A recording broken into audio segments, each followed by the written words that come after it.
শুভেন্দুরা যেন আসে দুইটা ড্রন মাইরা বাংলাদেশকে দখল করবে। ওই ধুতি মুতি থাকবে না কিছু, ওই ধুতি টুতি ফেলাইয়া আকাটা জিনিস বাঙালি মুসলমানরা দেখে ফেলাবে। বাংলাদেশ হবে বাংলা, বিহার, উড়িষ্যা এবং seven sister. This is Bangladesh. India এখন মাথা খারাপ হয়ে গেছে যে হাসিনার মতো একটা পাপেট গভর্নমেন্ট সৃষ্টি করতে পারতেছে না। আর কোনো কারণে যদি পাপেট গভর্নমেন্ট সৃষ্টি হয় বাংলাদেশে, that will be another disaster. দেখুন, এটা পরিষ্কার ভাবে ক্লিয়ারলি একটা উস্কানিমূলক অ্যাকশন। শুধু উস্কানি না, এটা পায়ে পাড়া দিয়ে ঝগড়া করা। প্রজেক্টটা অত্যন্ত পরিষ্কার। এইটা মানুষকে এগ্রিভ করবে, এইটার উপরে আক্রমণ করবে, এইটা উসিলায় তারা বাংলাদেশে অ্যাগ্রেশন করতে পারে। এখনই পাকিস্তান, টার্কি, ইরান এবং চায়নার সাথে আমাদের অ্যালায়েন্স করতে হবে to uphold our sovereignty and security. আপনার এতদিন আপনার পাপেট গভর্নমেন্ট ছিল শেখ হাসিনা, তখন আপনি করলেন না, এখন কেন শুরু করলেন? অর্থাৎ এটা একেবারেই উস্কানিমূলক এবং এটা একটা ভবিষ্যতে একটা বড় ধরনের ইস্যু সৃষ্টি হবে, সেই জন্য এটা করা। আগে যেমন করেছিল ওই যে ওদের যে ইসকন, সেই ইসকন, এবং এখন আবার এই যে মন্দির, আপনি কর্নেল হাসিন যেটা বলেছেন সে ঠিকই আছে। আপনি মূর্তি করবেন আপনার মন্দিরের ভিতরে করেন, আপনি বাইরে ডিসপ্লে এটা করেন কেন? যার ধর্ম তার কাছে। ধর্ম তো বিটুইন ইন্ডিভিজুয়াল টু গড, ধর্ম তো দেখাবার কিছু নাই, তো আপনি দেখাচ্ছেন কেন? তো এইটা একেবারে ডেলিবারেটলি, একেবারে উদ্দেশ্যমূলক ভাবে এটা করছে ইন্ডিয়া, বাংলাদেশকে ভবিষ্যতে একটা ইস্যু সৃষ্টি করা, এমনকি অ্যাগ্রেশনও করতে পারে। সেই জন্য আমি বলছি আমাদের এখন দাবি তোলা দরকার। 47 সালে যে আমাদের যে অল্প একটু জমি দিয়েছে, যে জমি আমাদের পাওয়ার কথা ছিল, যে জিওগ্রাফি নিয়ে বাংলাদেশ গঠিত হওয়ার কথা ছিল, সেইটার 6 ভাগের 1 ভাগ নিয়ে বাংলাদেশ গঠিত হয়েছে। বাংলাদেশ হবে বাংলা, বিহার, উড়িষ্যা এবং seven sister. This is Bangladesh. Shere Bangla অবিভক্ত বাংলার মুখ্যমন্ত্রী ছিল। এইখানে বাংলায় হিন্দু, মুসলমান, সকল ধর্মের মানুষ একসাথে বসবাস করবে, যেমন ইউরোপে বসবাস করতেছে, যেমন কানাডায় বসবাস করতেছে, যেমন ইউএসএ তে বসবাস করতেছে। সেইটা না করে এই ধর্মভিত্তিক যে অন্ধকার রাজনীতি ইন্ডিয়ার, সেই অন্ধকার রাজনীতির অংশ হিসেবে আজকে এই উস্কানি দিচ্ছে, এবং এই উস্কানি সরকার ইন্টারভেন করতে হবে।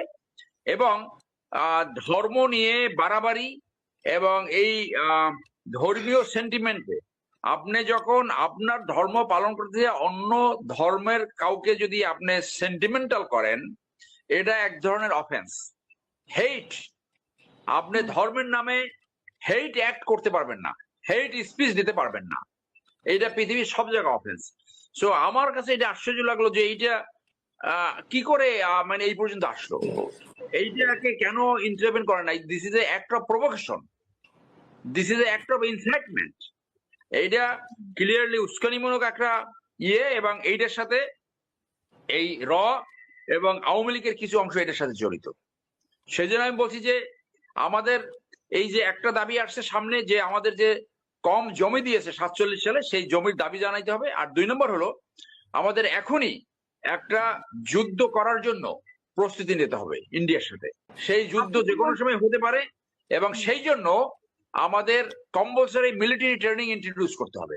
কম্পালসারি 18 বছরের উপরে যারা, তাদেরকে এই এসএসসি করার পরে বাংলাদেশে এখন 10টা ডিভিশন রয়েছে। বরিশালে আগে কোনো ডিভিশন ছিল না, এখন সেখানেও একটা ডিভিশন এস্টাবলিশড হয়েছে। আমাদের ছেলেমেয়েরা এই এইচএসসির পরে ইউনিভার্সিটিতে ঢোকার আগে তাদেরকে 8 সপ্তাহ মিলিটারি ট্রেনিং করানো হবে, এবং প্রয়োজন বোধে বাংলাদেশে এখন 10 লক্ষাধিক রিটায়ার্ড সৈনিক আছে, তাদেরকে সেইখানে প্রশিক্ষক হিসেবে নিয়োগ করা যায়। প্রত্যেকটা উপজেলায় ট্রেনিং সেন্টার খুলতে হবে। ইউনিভার্সিটিতে যাওয়ার আগে শুধু সেইখানে মিলিটারি ট্রেনিং শিখবে না, সেইখানে এইটার সাথে দেশপ্রেম, দুর্নীতির বিরুদ্ধে তাদেরকে শিক্ষা দেওয়া হবে, নৈতিকতা, এবং প্রাথমিক যে হাইজেন, এই প্রাথমিক যে স্বাস্থ্য ব্যবস্থা, সেইগুলো তাদেরকে প্রশিক্ষণ দেওয়া হবে, যাতে কেউ রাস্তায় থুতু না ফেলে, যেখানে খুশি সেখানে ডাস্টবিন না করে, সেইখানে কিভাবে টয়লেট ব্যবহার করা হয়, সেইগুলো সব শিক্ষা দেওয়া হবে। তাহলে জাতি সাংস্কৃতিক ভাবে উন্নতি হবে এবং একটা একটা এজিটেড একটা একটা একটা সত্যিকারের একটা স্ট্রং জাতিতে আমরা তখন রূপান্তর হব। তো এই মুহূর্তে আমাদের উচিত যে যেহেতু জাতীয়তাবাদী সরকার ক্ষমতায় রয়েছে, এখনই বাংলাদেশে কম্পালসরি কোনো সময় নষ্ট না করে বাধ্যতামূলক সামরিক শিক্ষা ইন্ট্রোডিউস করতে হবে। একদিকে মায়ানমার, আরেকদিকে হিন্দুত্ববাদী সরকার। আগে এইটা বাংলাদেশের পূর্ব বা পশ্চিমে ছিল না, এখন পূর্ব পশ্চিমও এসে গেছে এবং তারা এই কন্টিনিউয়াসলি উস্কানি দিয়ে যাচ্ছে। একদিকে এই যে তথাকথিত পুশিন, আবার এই মন্দির, এইগুলো ক্লিয়ার সিনড্রোম যে সামথিং ইজ কুকিং আপ। এই যে একটা দেখলাম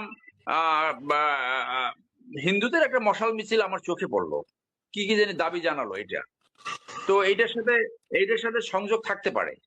তো এই শুভেন্দু এটা তার রাজনীতির অংশ, ও খুব ভালো করে জানে, ওর ব্যাকগ্রাউন্ড বরিশালে ওর বাপদাদারা ছিল, ও খুব ভালো করে জানে যে বাঙালিরা যখন বিপদে পড়বে সব জেগে উঠবে।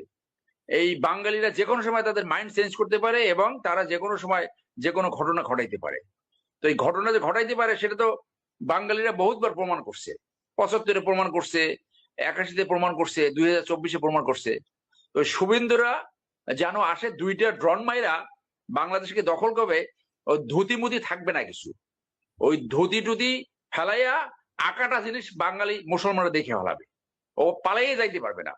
পারলে যেন আসে, ওরা খুব ভালো করে জানে সেটা পারবে না। এবং আমি মনে করি যে লাস্ট যে 26শে মার্চ যে মিলিটারি ডিসপ্লেটা হয়েছিল ঢাকাতে, আওয়ামী লীগের সময় আমরা দাওয়াত পাই নাই, এইবার আমি দাওয়াত পেয়েছিলাম।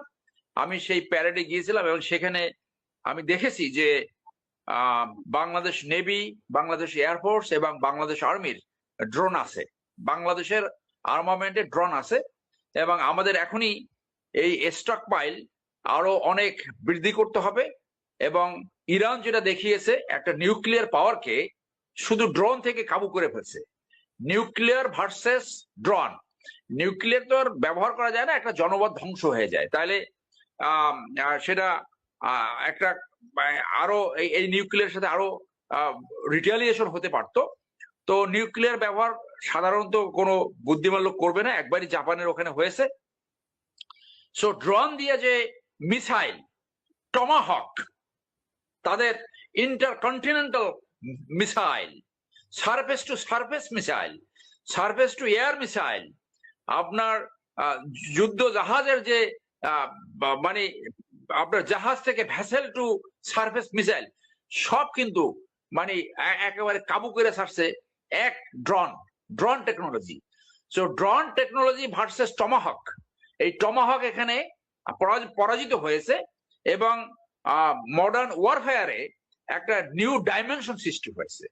সো আমি মনে করি বাংলাদেশে কম্পালসরি মিলিটারি ট্রেনিং এবং এই ড্রোন স্টক পাইল এখনই করতে হবে, কারণ ইন্ডিয়া ক্লিয়ারলি উস্কানিমূলক কর্মকাণ্ড করছে। কারণ তার যে বাংলাদেশে বন্ধু ছিল পাপেট সরকার হাসিনা, তারা সব পালায়ে গেছে এবং তারা প্রমাণ করেছে যে এই আওয়ামী লীগের সব এই ইন্ডিয়ার দালাল, এটা তারা প্রমাণ করছে। এই আওয়ামী লীগদেরকে প্রশ্রয় দিয়া তারা নতুন করে এটা প্রমাণ করলো যে আওয়ামী লীগ আসলে ইন্ডিয়ান পাপেট এবং ইন্ডিয়ান দালাল।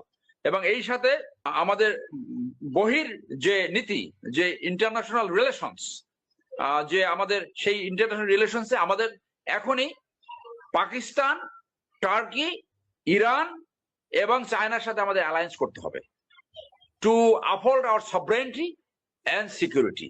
এবং সেই দিকে যাচ্ছে বলে আমি মনে করি।